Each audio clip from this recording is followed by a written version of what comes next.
When it comes to chest exercises, you guys think of bench presses and you think of push-ups. But there's another great chest exercise that you can do that's gonna hit your chest in a similar way and is super safe for your shoulders too, and that is the dumbbell floor press. Now here's what I love about the dumbbell floor press, especially if you might be dealing with a shoulder injury. When you go down on a normal bench press or a push-up, you're gonna get those elbows past those shoulders, and that can, for some people, again, if you have a shoulder injury, it can cause you a little bit of pain and soreness. It can create issues in the long term. However, when you're using the floor press, we're gonna stop our elbows parallel to our shoulders on that way down. That's gonna prevent a lot of injuries, and you're gonna be able to load this up with weight. This is a great exercise to improve your bench press and improve your ability to lock out once you get good at it. And it's a great way to save your shoulders and still get a really nice chest pump. And we're gonna show you how to do it right now.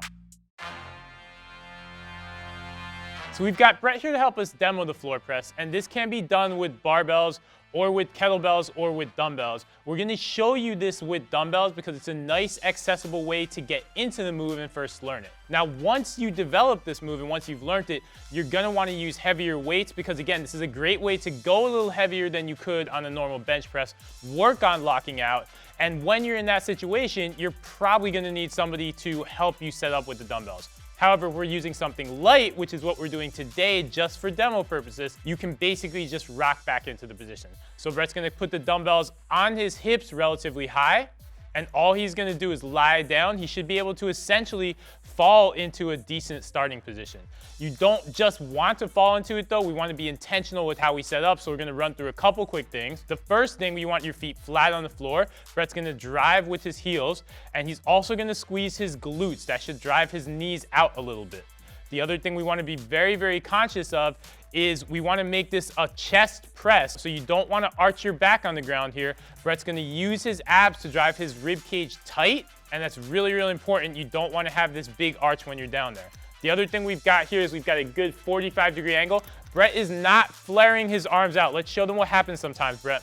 A lot of times you're gonna see people benching like this, floor pressing like this. We don't want to do that. We want to be at a nice 45-degree angle relative to torso. It's a good, safe shoulder position. He's going to keep them perpendicular to the ground the entire time. He's not letting them cave in and out. He's also gonna squeeze on these dumbbells nice and tight. It's called irradiation, and it helps you get a little bit more action at the shoulders. This is your starting position for the floor press. It's your base starting position for the floor press. Once you get developed, another way we can do this is a hollow body floor press. This is gonna force your core to be that much more active. Brett's gonna show this to you right now. All he's gonna do, he's thinking about getting his shoulder blades off the ground, and he's thinking about getting his legs off the ground. It only has to be a couple inches. In fact, the less, the better. And he's driving that lower back into the ground. It's a lot more of a core intensive position. Either of these is your starting point for the floor press, and then we're gonna get ready to press.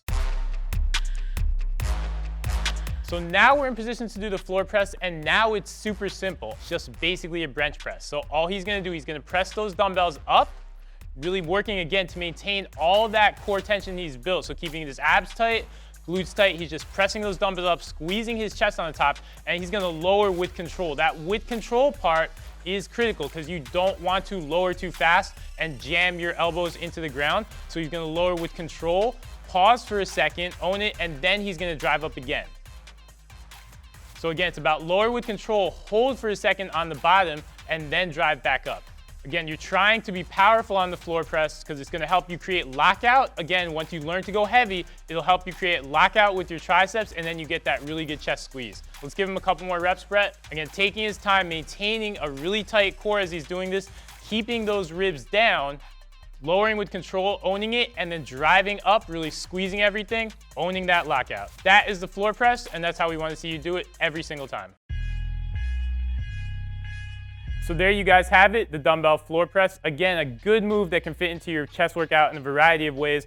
I love it as a starter if you want to kind of get away from the bench press. Again, kind of protect those shoulders, but still move some weight. Then you can load it up. Think about doing, say, 3 sets of 8 to 10 reps. Or this can also be a nice secondary move just to kind of finish out your chest pump. Use it as a 3rd or 4th move in your chest workout. Up the reps a little bit, maybe like 10 to 12 reps, and really focus on that squeeze, go a little bit lighter. Either way, this is a move you want to have awareness of. You want to be able to use, again, when your shoulder is sore, you can go to this, or if you just want a little bit of a chest pump and you want to get away from that bench press, really work on that lockout. Get this in your workouts and be ready for it.